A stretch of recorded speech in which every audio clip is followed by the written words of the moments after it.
tala molo tia bandoto tobomaye dotone kokoma nini kaka pona tinike ya balangi ebele euti na ngai te rafanda tongelanga ata bakundi to babwaki na citerne na banga te elaki ezobombanga esidi le seigneur elekinga makasi ata nasuka mboka nga nakokoma nde leader papa na ngai ngai nayebikisi te shilo na ngai singa na loketo te yo nde nzambe oyo ngai nasalelaka uta bolenge na ngai nga napesa vina yo basimba nzambe nsima bakosimba nga balonga yesu nsima bakolonga nga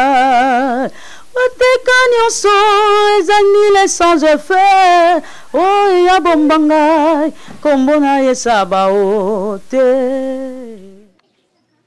mabotebele na kode fezokangwama bandumba miyibi babongoli mitema kaka na liloba kolo nangu ya molimo mosantu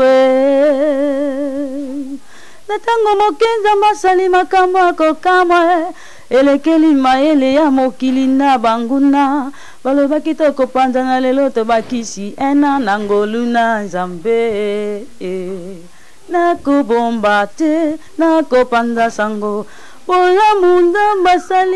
Mesdames, Messieurs, très chers internautes, et bien voilà, on est donc là, l'orphelinat, les amis de la foi.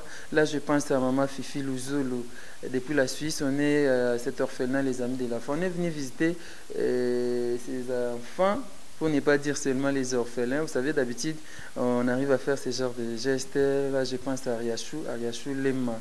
Ariachou Lema, merci à toi, merci à la famille qui a passé à ces orphelins. Ils ont envoyé quelques habits, quelques chaussures. Et puis nous, de notre part, par le soutien d'Ariachou Lema, on a acheté quelques cahiers pour ces enfants. Et je pense que ça va leur faire du bien. La responsable est là. Ici, on prie souvent. On va commencer par la prière, puis on va poursuivre. Merci à Coco Dema qui est avec nous. Merci à Chico Luka. Merci à les frères David qui bandent à Makassi. On est là ensemble. Les paix que nous avions apporté à ces enfants, selon la Bible, dans Jacques 1, 27, comme nous dit la Bible, que la religion pure sans tâche devant Dieu consiste à visiter les orphelins et les veuves dans leurs afflictions.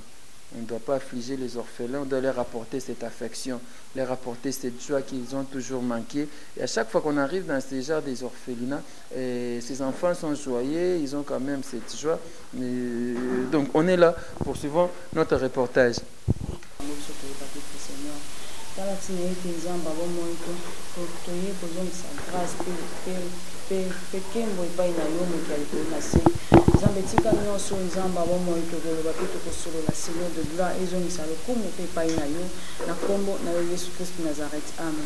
Amen. Voilà. On a acclamé. Hein? Ça fait du bien comme ça. Boni maman, comment nani? Maman Niklette. Nani na orphelinat oyo, les amis de la foi. Ok, merci pour la parole. Nous avons juste le cas encadré. Dans la maman la bango awa. Awa bwana bana boni. Nous avons plus ou moins la bana 7. Oui, non. Donc, quand moi, quand on est en temps, on pense le jour, on a un bandit classe parce que on a manqué. Non. Année passée, batanga qui ba résultat bango ezaginde. Année passée, batanga qui en tout cas très bien. On a bien travaillé. Bango je pense que va jouer. Quoi ça? Ok, orphelinat monsieur au mona bana 37, 40, 25, ouais binoka 7 et pour l'année nous ils étaient assis kaka. Ah oui, juste ils ont tout neuf hein. Ils ont assis quand même par la grâce de Nangola Nzambe. De plus en plus bana baroya. Tuzaki na ndeko moko depuis Belgique bakantia bana batindeli bango moi bilamba moi eloko kolia pesa en kati yango to ba to ya kotikela bino to ye moi rapide na ndeko kibanza makasi le frère David et Esunga bandeko basali geste ozwi mwa temps kolia yango ezalaki na agence ti to récupéré yango batindaki yango à travers le pasteur Jean-Paul Mayata, l'homme de la foi, aza empêché yango asenga rabi kende o adélégué nga nga mpe nakomi distributeur délégué ndenge ye moko alobaka aza distributeur ça fait du bien comme ça nayebi te soki okotala na yo eza voilà so opesi bato kado moko ambala ezalaka mwa donc quelques produits ya kolia ezali baspaghetti baboîte eza babasket basapato ya bana ezali vraiment totiaki yango kaka bisika moko bilamba ya bana mai tofongola nyonso eza te mwa bilamba ya bana eza awa nde okoloba bakaye ya simba boyo pesa neti bapesi bino allez juste kaka yo ozwa nyonso nani tiens oyebi c'est dans ce sens là on a pensé à ces orphelins, voilà pourquoi toyaki tozona nous bon yo na ozwa nanga après na sola na bana avant de parler avec la grande po yem taza ya ya koko na zona o yo komono nani lobati oui komono nani akomine baba ya kombo nani comme nanga die ya die nde belimno biloko o lelo bolobi nini topesi merci po ete oyebaki te bato bakoya kotala biso nzanza mosali biso grâce ke tomoni mpe bato baye kovisite te biso na mokolo lelo topesi mpe pasteur de la foi merci aza kokanisa biso place azali nzambe batelemisani boso ezonga nsima te oyo nyonso kolinga meke emona ye te na kombo na yesu masi nazarate amen nani so aloba qui va parler?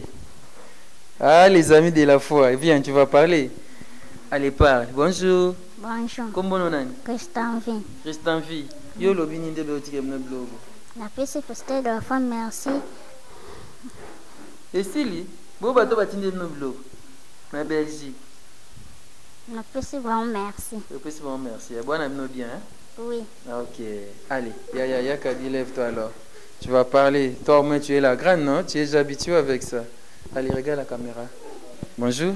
Bonjour. Oui. Allez, je donne merci à toutes les personnes qui nous ont envoyé les choses de manger. Tu es bien orphelin, nous sommes français. Nous sommes lingala kaka. Nous sommes lingala.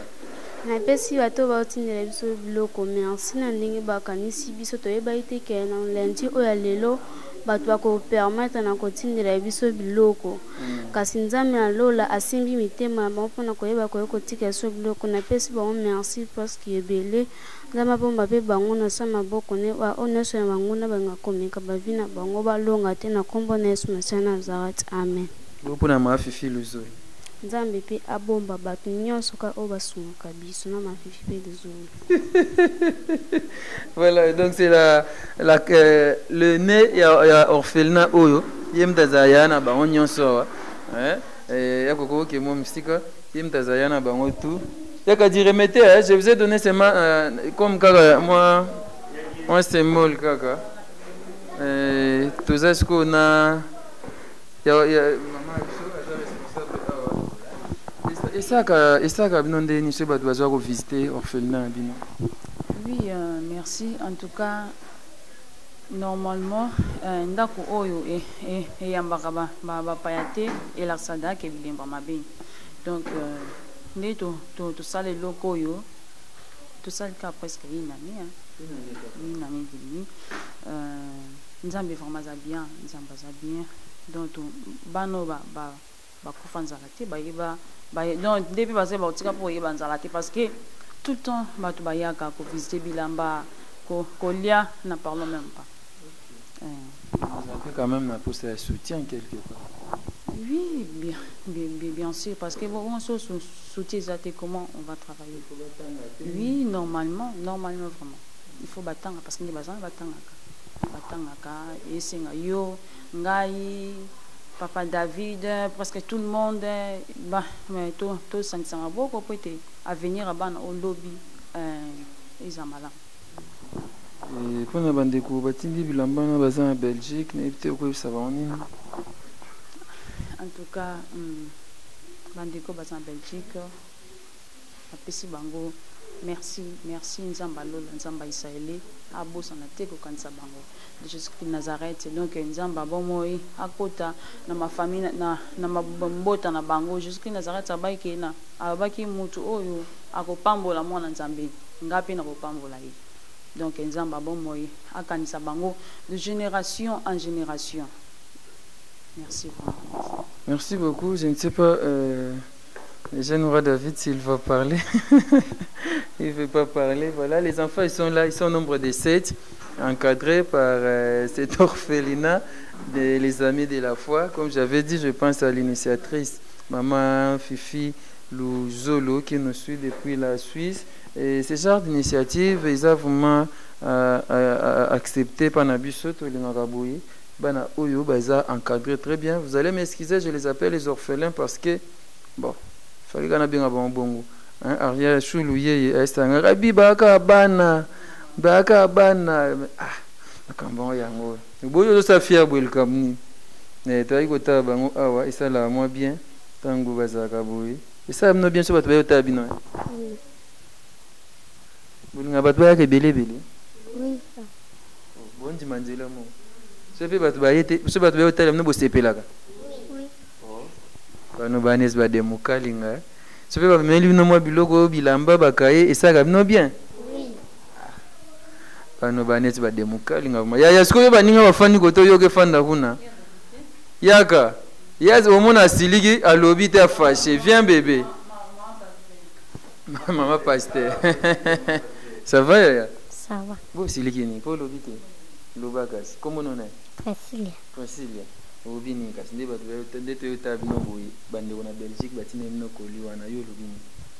Simsi tipe niko ni sama boko yawe apambola ngope bisike ucha kanisa pe ba u bazwite me biso to jwi pe to yin certaine na biso na ti passer des fois so ngoka oya zo kanisa biso bo maso na ti pe bato bazo sunga biso lo nso ba na ti pesa me na ba abatela pe ndi pe boye bo sana na kombo na Yesu Masiya naza. Amen. Voilà, ça fait du bien. C'est quoi ça va? Adi wa beaucoup ayawe. Koko dema je ne sais pas je nago des annoncer nanga après na sisamo lisolo na mama biso. C'est bon photo comment?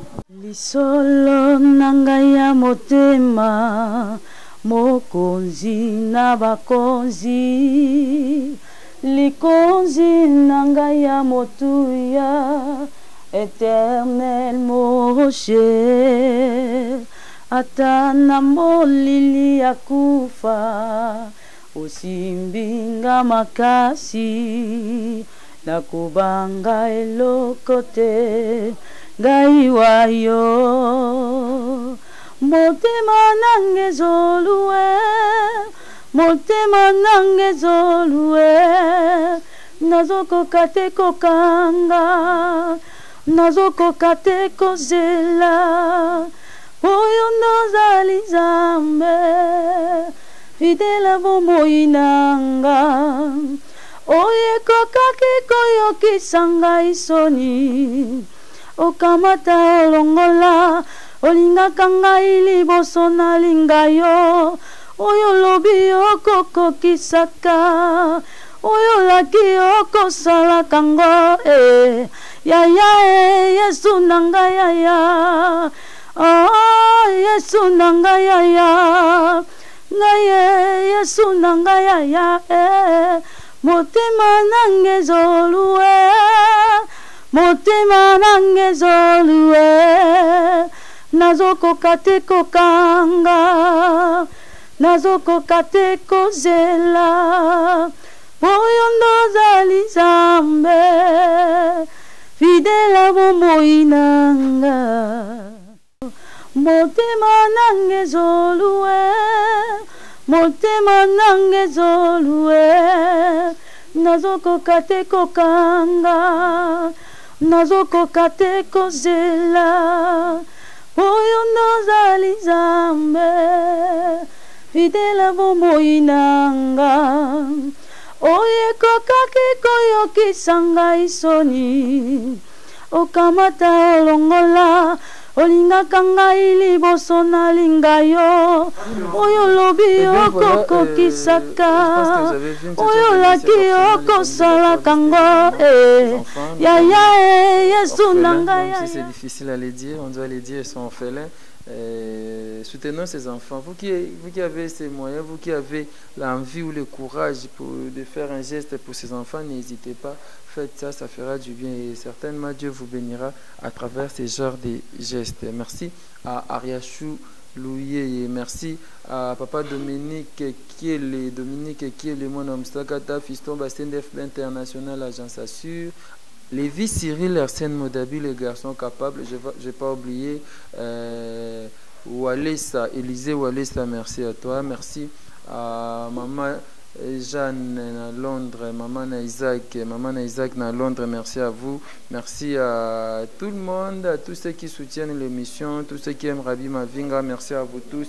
Je vous dis merci, merci à Coco Dema qui est à la réalisation, merci à Chico Luka qui nous conduit partout où nous allons, merci à Maman Odette de la Foi, merci Maman Odette de la Foi, merci Maman Pascaline de moi aussi ma Kassi, Maman Pascaline de la Foi, moi aussi ma Kassi, merci à Papa Magloire, Mag Fondation, merci à vous tous, vraiment peut-être j'ai oublié d'autres mots. Angèle Kinkela, la préférée, Angèle Kinkela, là je vois fils Kinkela, Huguette Kinkela. Merci à vous tous. On se retrouve très prochainement pour un nouveau numéro.